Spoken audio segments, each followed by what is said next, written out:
Hello, my name is Nancy, and at the age of 29, I am ambitiously pursuing my career goals. Currently, I live with my husband, Benjamin. Recently, I've been thinking seriously about the possibility of starting a family. However, Benjamin feels that we should prioritize building and settling into a new home before we consider having children. Consequently, we are both working hard to save up for our future residence, even though I would love to begin our family sooner rather than later. Benjamin's firm stance on this matter becomes clear every time we discuss the possibility of children. He consistently emphasizes the importance of establishing our home first, which I find disheartening as it often feels like he dismisses my feelings. It seems I have no choice but to push myself even harder to contribute more to our savings. We have been married for a year, and I have begun to recognize a recurring theme in our relationship. Benjamin seldom takes my viewpoints into account, a habit that has continued from our dating days. While I once admired his decisiveness, I now realize that mutual respect for opinions is crucial in a marriage. I am increasingly concerned about the stability of our relationship, especially given the influence of his parents who live nearby. Benjamin often visits his parents under the pretext of saving money. However, I've noticed that he frequently spends time with his colleagues, enjoying drinks and not factoring these outings into his strict budget. It baffles me how he holds me to rigorous saving standards while allowing himself certain liberties. His frugality even reaches into minor details such as conserving hot water and turning off lights prematurely, rules that he seems to apply only to me. Our relationship feels increasingly lopsided. Although I am deeply frustrated, he seems to think it's reasonable to enforce his way of thinking on others. Whenever we visit his parents, tensions rise. "It's been a year since you two got married. We'd love some good news soon," my in-laws often exclaim, eager to meet their grandchild. At these moments, I catch Benjamin giving a disapproving look, silently signaling them to avoid unnecessary comments. As these pressures mount, I find myself at a crossroads, questioning how we can find a balance that respects both our dreams and the practical aspects of our lives together. While Benjamin and I both yearn for a child, he insists that we should build our own home before expanding our family. It's quite unfair how my in-laws pressure me about having a baby rather than speaking to Benjamin, who seems indifferent to my feelings about the timing. Despite my urge to speak out, I often find myself muted by their relentless expectations for a grandchild. After dinner, Benjamin walks out for a smoke and remarks, "Nancy, you're working hard, but if you really want to be a housewife, you should consider quitting your job and focusing on home life. Maybe that's why you're not getting the attention you need from Benjamin." It's as if he's implying that my career is the reason we can't start a family, which is unfair and untrue. Benjamin himself isn't ready to have children anytime soon. Frustrated, I respond sharply to my in-law. "Benjamin was the one who encouraged me to keep working. Why don't you talk to him before you lecture me again?" My patience wears thin as I continue. "I want children too, but Benjamin is the one who's not ready. Please direct your concerns to him instead of constantly criticizing me." My words seem to shock my in-laws. I excuse myself from the table and head towards the door, my frustration boiling. Benjamin, casually smoking by the entrance, doesn't say a word. As I get into the car, a friend who had joined us for dinner follows and casually remarks, "Are you leaving already?" She's unaware of the tension. Exhausted by the recurring pressures from my in-laws and Benjamin's indifference, I finally declare that I won't be visiting the in-laws' home anymore. Benjamin looks at me surprised and argues, "Why not? We can save on food costs, right? Besides, you want a home and kids soon, don't you?" Fed up, I snap back. "If it's really about saving, then maybe you should cut back on your drinking and smoking rather than driving to your parents just to save the cost of a meal. Why can't you make savings in those ways too? Everyone needs a break." I voiced my frustration. Benjamin had always imposed restrictions on me, like avoiding the use of hot water and mandating lights off by 9 p.m., under the guise of saving money. He seemed to think that making these changes wouldn't require any real sacrifices. If I'm the only one making these adjustments, then I don't even want this house. I'm so tired of it. You never give up anything yourself, but you're perfectly fine demanding sacrifices from others, I protested.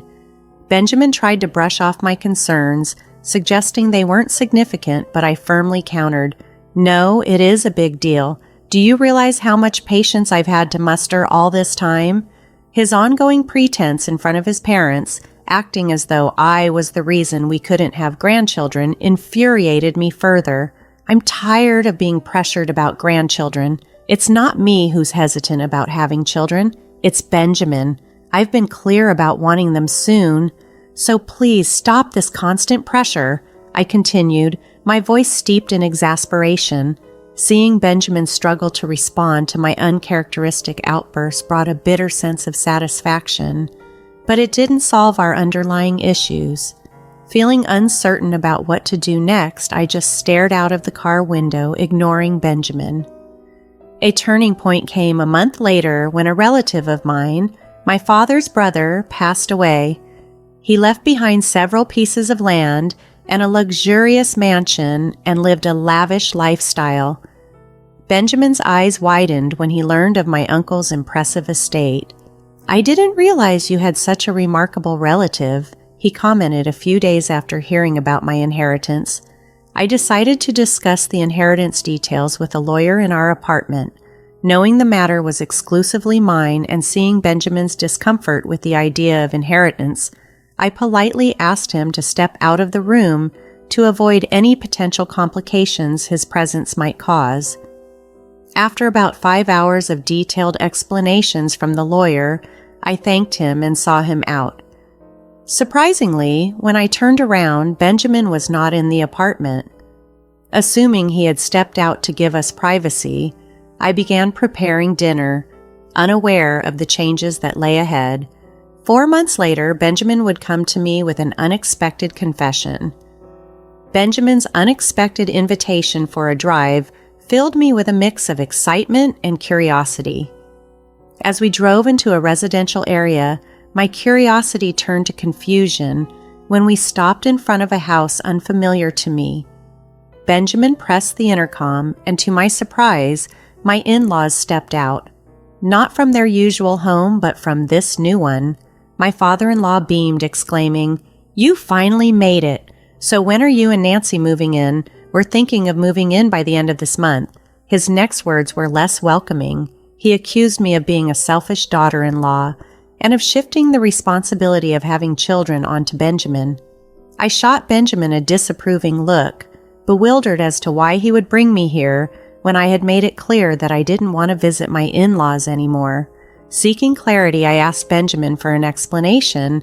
He responded almost too calmly, "Don't be so upset. If we live together, it can help mend the relationship between you and my mom. Besides, this will be our new home from now on, so you should be more cooperative about the children's issues." His revelation stunned me. I had expressly stated I didn't want to live with them, yet here he was announcing plans that were already set in motion without my agreement. The house, as Benjamin explained, was a 2-family residence. My plan was always for us to eventually live with my parents. "So what's the problem with living in a 2-family house now?" he asked, as if the arrangement should have been obvious. As I mulled over the situation, the implications of living in such a house became clear, especially in light of our finances. Constructing such a grand house seemed beyond our means, and I couldn't understand how Benjamin managed it. "My dad and I chipped in the money, so our savings are empty, but that's fine, right?" Benjamin said nonchalantly, revealing a complete disregard for our mutual financial planning. He then added, "I heard your uncle's inheritance was about $720,000, so if you use that money to repay us for the cost of this 2-family house, it should all work out, huh?" His assumption that my inheritance would simply be used to cover these expenses without my consent left me astounded. The audacity of his plan, assuming I would finance these arrangements unilaterally, was not only presumptive but deeply unsettling. Frustrated with the entire ordeal, Benjamin delved into his bag and pulled out a pre-filled divorce form with his name already scribbled on it. "Your money is our money. If you don't like living together, let's just get a divorce," he declared confidently. Taking the form from his hand, I replied resolutely, "Fine, if those are the only options, then divorce is the better choice for me." I slipped the divorce form into my bag, turned my back on him and my stunned in-laws, and walked away without heeding their reactions. As I walked out, I mentioned offhandedly, "By the way, I renounced my uncle's inheritance." Benjamin stood frozen, his face etched with confusion. Without waiting for any response, I caught a bus and returned to our apartment. Once home, I filled in my name on the divorce form that already bore Benjamin's, finalized it, and promptly submitted the divorce papers. Then, I went to a home improvement store, bought several cardboard boxes, and started preparing for my move. Recognizing I couldn't manage the move alone, I hired a moving company. Luckily, it was a slow season for moves, allowing for a quick relocation. As I packed, I heard Benjamin arrive at the door. I had the chain lock on and called out, "Sorry, I had the chain on. I'm not sure what you might do in your current state of anger. Besides, I need to finish packing. Could you stay at your parents' house for a few days?" Defiantly, Benjamin said, "I won't accept a divorce." His statement surprised me. I reminded him, "But you handed me the divorce form, didn't you? If you sign the divorce papers, that means you agree to the divorce, you know." Benjamin looked puzzled and frustrated, quickly changing the subject. "Why would you give up on a $720,000 inheritance? Normally, you'd inherit it," he questioned, clearly having caught bits of information about the inheritance but misunderstanding the situation. It seemed he had overheard some details about the $720,000 inheritance and, in a rush, had gone to my in-laws. They, in turn, impulsively bought the two-family house without considering the full implications. I clarified, the inheritance discussion was mine to handle, and renouncing it was my decision, made to avoid exactly these kinds of entanglements and presumptions. Given the complexity of my uncle's estate, renouncing the inheritance seemed the wisest choice. Though he had $720,000, the costs associated with his assets were enormous. His mansion required demolition, the land demanded significant upkeep, and he had accrued substantial debts. Despite having 2 sons, 2 daughters, a wife, and grandchildren, all had chosen to renounce their claims, leaving the inheritance to me. When I explained this to Benjamin, he was incredulous. "No way. So you're saying that even with $720,000, there wouldn't have been much left? That sounds like fraud," he exclaimed. I clarified that after a thorough discussion with the lawyer, it became clear that the inheritance was more of a burden than a boon.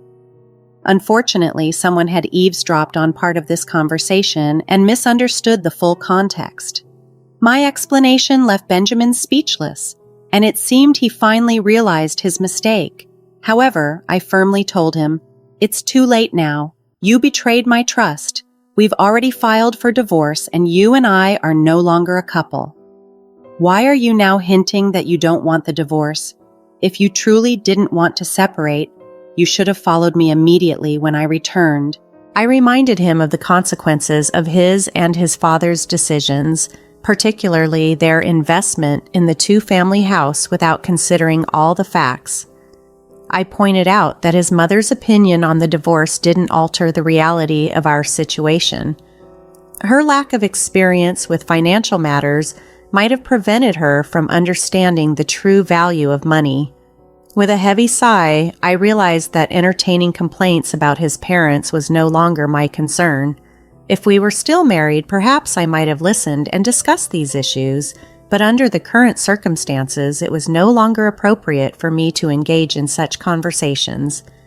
However, I reminded him, "You haven't submitted the divorce papers yet, have you?" He pleaded desperately, "If you do it now, we can still be a couple. Please, let's live together in that two-family house." But I had already submitted the divorce papers, so there was no turning back. "It's pointless now," I replied firmly. His face fell, a picture of bewilderment and loss, as he stood at the apartment door.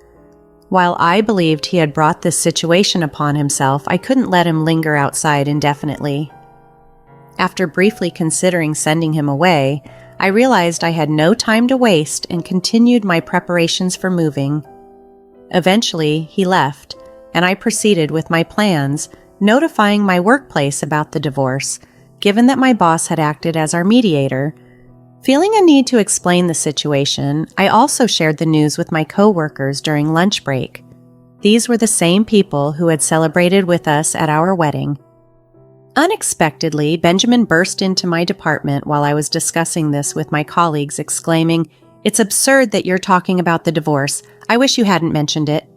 He then proceeded to explain to everyone that he had assumed I had inherited a significant estate, which led to his impulsive suggestion of buying the two-family house.